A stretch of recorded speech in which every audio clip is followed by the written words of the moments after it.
تو میں انتہائی اختصار سے ایک دو باتیں ان طلباء دینیہ سے بھی کرنا چاہوں گا کہ جنہیں آج اعزاز اور شرف سے نوازا جا رہا ہے، اور اللہ رب العزت نے اس قدر ان پر علم فضل فرمایا کہ انہیں علم دین کی دولت عطا فرمائی۔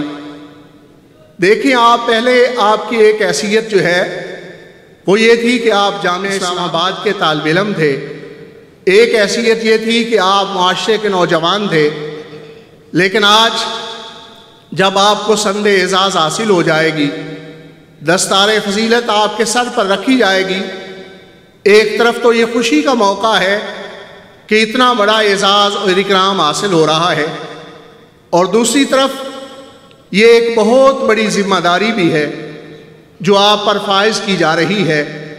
اس ذمہ داری کو آپ نے سمجھنا ہے۔ آپ کا ہر عمل، آپ کا ہر فعل، آپ کا ہر کام کسی انسان کو مذہب سے بیزار بھی کر سکتا ہے، اور کسی آدمی کو مذہب کے ساتھ لگاؤ بھی اس کے دل میں پیدا کر سکتا ہے۔ اس لیے اپنے آپ کو خلق اسلامی سے نوازیں، خلق محمدی کے رنگ کے اندر رنگے رہیں، تاکہ آپ کا ہر عمل ایسا ہو جس کے سبب سے کوئی آدمی دین کے قریب آئے، اسلام کے قریب آئے، اور مذہب سے لگاؤ اس کا پیدا ہو۔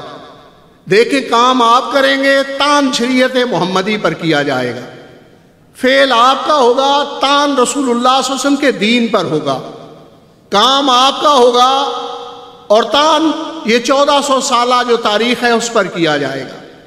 اس لیے یہ بہت بڑی ذمہ داری ہے جو آج اکابر علماء آپ کو سونپیں گے۔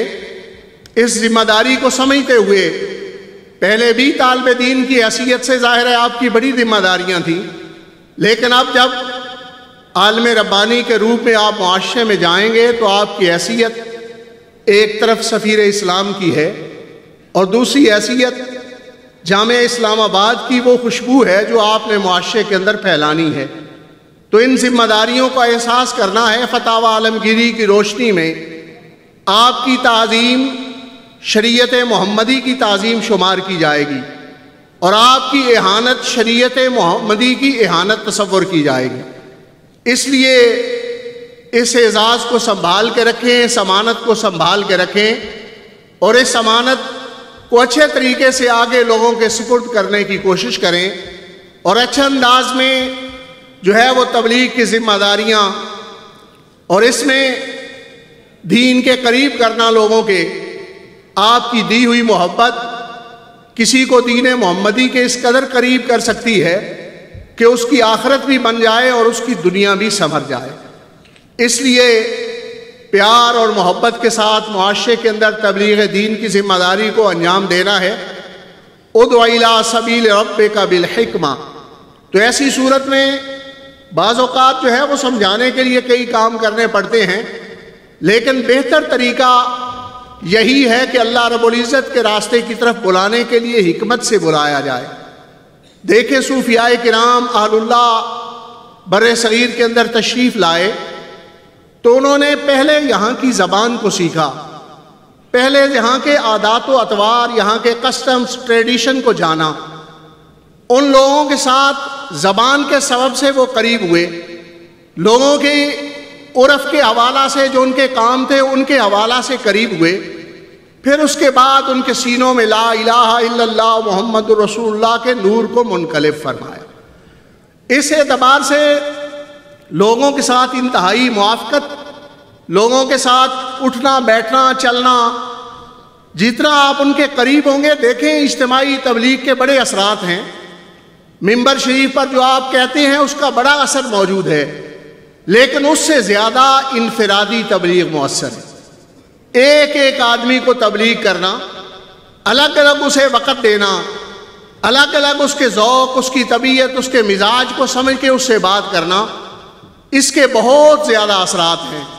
صوفیاء کرام اور اہل اللہ دیکھیں بزرگ تشریف لاتے رہے بر صغیر میں، لیکن ان کا انداز تبلیغ یہ تھا کہ الگ الگ ہر قوم سے، ہر قبیلے سے ان کے کسٹم، ان کی روایات، ٹریڈیشن کو سمجھتے ہوئے ان لوگوں کو تبلیغ کی گئی۔ تو یہ تبلیغ کا مؤثر طریقہ ہے انفرادی تبلیغ ضرور کیا کریں.